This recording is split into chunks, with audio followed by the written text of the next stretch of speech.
Pulso Band News, com Guto Graça.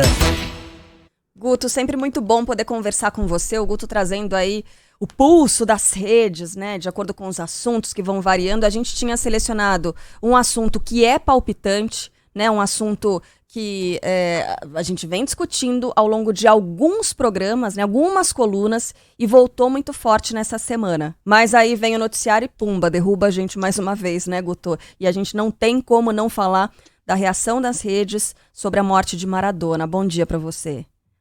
Bom dia, Carla. É inevitável. Pessoalmente, eu digo que dá um pouco aquela dor, porque o mundo que me recebeu, eu vou me despedindo dele. Então, faz parte do ato de envelhecer um pouco essa compreensão, mas é dolorido. E confesso, senti a morte do Maradona, como na véspera havia sentido a morte do repórter Fernando Vanucci, que fez parte da minha infância.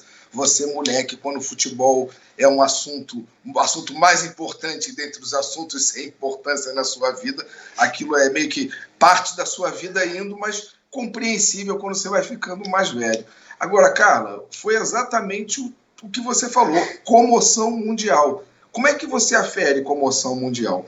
Longe de comparar seres humanos ou ídolos, mas vamos pegar uma morte brusca recente de um ídolo, do Kobe Bryant, um ídolo da NBA, que o nosso querido Barão tão bem cobriu essas finais de forma histórica. Kobe Bryant é um dos maiores de todos os tempos, um dos maiores da história recente. Tem uma morte por um acidente. O Maradona ontem, mundialmente, foi 3 vezes maior do que a morte do Kobe Bryant. Só para a gente entender o tamanho do que a gente está falando. É alguém que já parou de jogar há mais de 2 décadas. É alguém, então, envolvido em polêmica. Ou seja, foi comoção mundial. Fato, foi a grande morte do ano. A gente não tem como negar. Com todas as milhares de mortes que vão acontecendo por Covid, celebridades, mas o volume da morte do Maradona ontem, a gente pode dizer, foi a morte de 2020 até então. Pois é, Guto, essa reflexão que você fez, eu também me peguei fazendo a mesma reflexão ontem, quando a gente percebe que as nossas referências vivas começam a escapar por entre os dedos, né? A gente percebe a nossa realidade seguindo, isso é história acontecendo, né? Assim é a vida, implacável, a gente não tem controle sobre as coisas, elas simplesmente acontecem, a gente viu história acontecendo, né? Assim como as pessoas se lembravam de Elvis Presley, o Maradona, ele tinha esse tamanho, né? Era uma figura de repercussão global, assim como Elvis, assim como Marilyn Monroe, talvez até menos, né? E a gente estava pensando aqui hoje quais são as outras figuras que têm essa projeção global hoje em dia. Diria que Paul McCartney, eu estava conversando com o Megali aqui, Rainha da Inglaterra, o Papa. É difícil, né, encontrar, a gente não consegue, talvez, encher os dedos das 2 mãos com essas figuras. E exatamente, são figuras que afastadas da sua atividade principal. Quando a gente fala de Pelé e de Maradona, o que ainda continuam, não são pessoas, assim, tem a história vivida, mas é a história da personalidade. É algo muito maior do que o atleta. Note, Carla, a gente foi para entender essa coisa do mundo, a gente foi ver volume. Na Argentina nem se fala, chegou a ser 95% do volume de redes. Na Itália, 70% a 75%.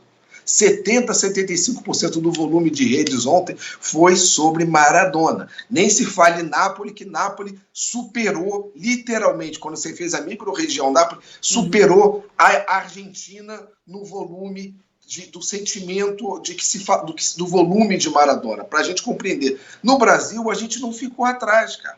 Quando a gente faz 25% do assunto, do que se comentou em rede, foi o Maradona, a gente mostra o tamanho gigante que ele teve para o futebol, seja para o bem, seja para o mal, seja para as tretas que ontem aconteceram para o futebol, enfim. Maradona gigante. Eu acho que a gente não tem o que discutir esse tamanho que você teve de volume mundial. Confesso, em comparação com Kobe Bryant, me surpreendeu que eu não esperava, porque a gente tinha falado de um ídolo que tinha de uma morte de acidente e parado há muito menos tempo, e de um grande esporte também como NBA. Mas foi uma coisa assim, impressionante esse volume realmente do Maradona. Os nossos ouvintes estão mandando aqui outros nomes, né? Claro, Michael Jackson também teve essa projeção quando houve a morte. E aí tem um outro ouvinte, Guto, que lembrou da Madonna. Aliás, o nome dela acabou entrando nos Trending Topics, né? Ontem. E aí o Megali estava me contando aqui fora do ar que houve uma confusão, houve um telefone sem fio, alguém disse, morreu Maradona, morreu Madonna, Madonna morreu, e aí acabou bombando nas redes essa informação falsa, né? Carla, antes de existir o Twitter, quando se trabalhava com Telex uma vez, uma amiga me deu uma informação que tinha morrido um ator de uma determinada série, que era de um filme que de uma agência de publicidade que eu estava fazendo a divulgação iria lançar. Eis que eu, por Telex, faço a consulta, por causa do nome Brandon, assim, se ele havia falecido. Recebo a resposta oficial. E depois isso foi uma coisa que viralizou como notícia no mundo inteiro. Ou seja, é para a gente entender que, às vezes, a informação confusa...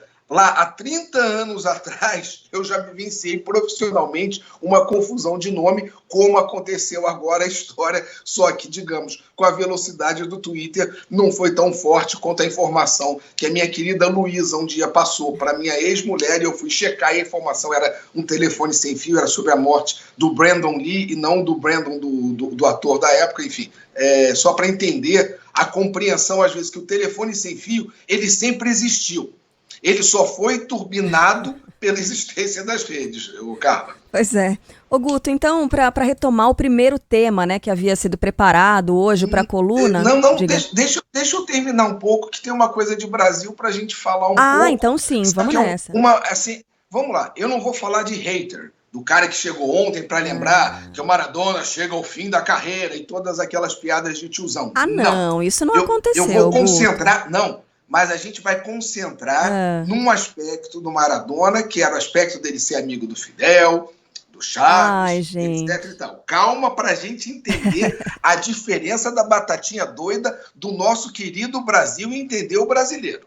Vamos pegar que as críticas a essa postura política do Maradona, digamos assim, mais a dita esquerda, na Argentina tem o grau 1. Ok? Guarde, grau 1 na Argentina, que existe. Até mesmo lá na comoção havia essa crítica. Vamos dar o ponto 1.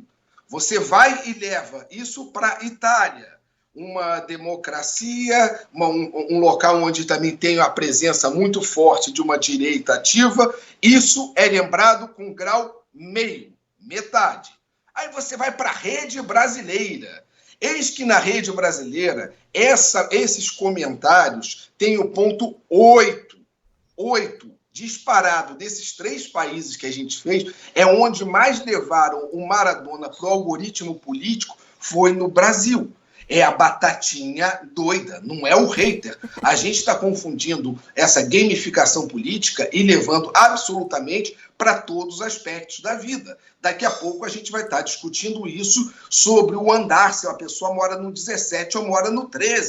A gente tem que tomar cuidado com esse tipo de loucura que a gente vai pegando fora. Repito, não é o hater que falava, como tem gente que fala de observâncias da vida do Pelé fora de campo. Não, era só no aspecto de crítica à esquerda. Ontem, quando a Bruna falou comigo, eu falei, vamos dar uma olhada como é que está isso. E a gente foi traçar esse trabalho nas redes de Argentina e nas redes da Itália. E encontrou aqui no Brasil essa politização onde dava ao Maradona quase que um peso de um Fidel, quase que o peso de um líder político, que ele não é. Ele é uma personalidade do futebol, uma personalidade mundial, uma personalidade do século XX. Agora, o peso dado a ele como quase que um chefe de Estado de esquerda no Brasil não é condizente com fatos normais. A gente tem que parar e ver a bola e entender um pouco o que o brasileiro médio está pensando.